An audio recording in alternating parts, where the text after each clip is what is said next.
je vais continuer de te faire découvrir ce livre, le Kitty Dog des dinosaures.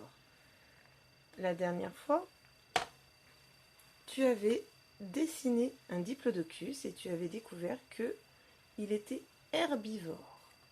Aujourd'hui, je vais te montrer que les animaux de la préhistoire se battaient très souvent pour survivre.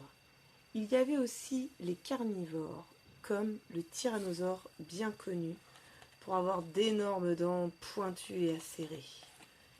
C'était un animal qui chassait en se cachant et en bondissant sur sa proie.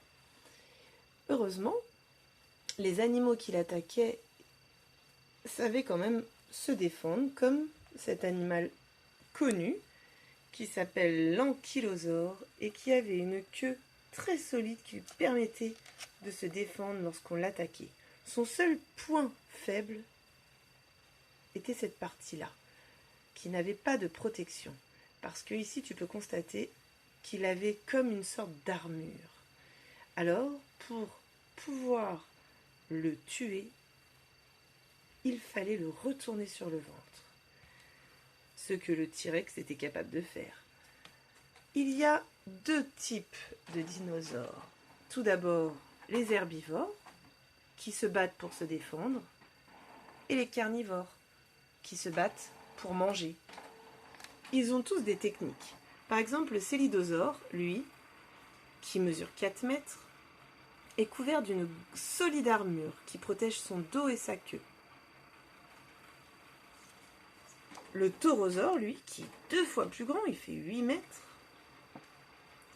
est aussi un herbivore, bien sûr.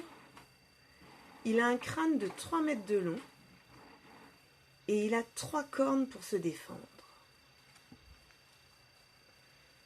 Le cantrosaure, qui fait 5 mètres, lui, a des piquants qui le protègent derrière et sur les côtés. Et le sutellosaure, qui ne mesure que 1,20 m, par contre, a une peau garnie de plaques dures, des os, et qui le protège des morsures des carnivores.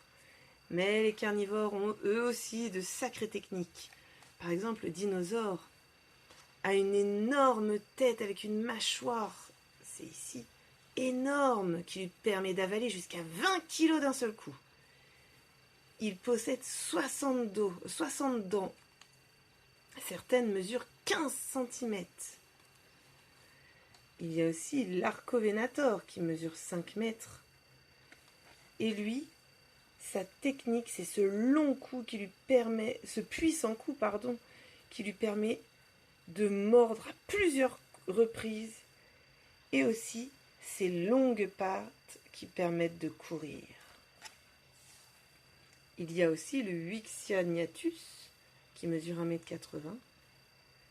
Lui, sa technique est de courir derrière ses proies et de les lacérer de ses griffes. Lacérer, ça veut dire déchirer. Et le Spinosaure, par exemple, qui lui mesure 16 mètres et qui est le plus grand de ces 4 animaux que je t'ai présentés, était un fort bon chasseur dans l'eau pour attraper les poissons avec ses griffes. Donc comme tu le vois, à cette époque, la bataille était rude.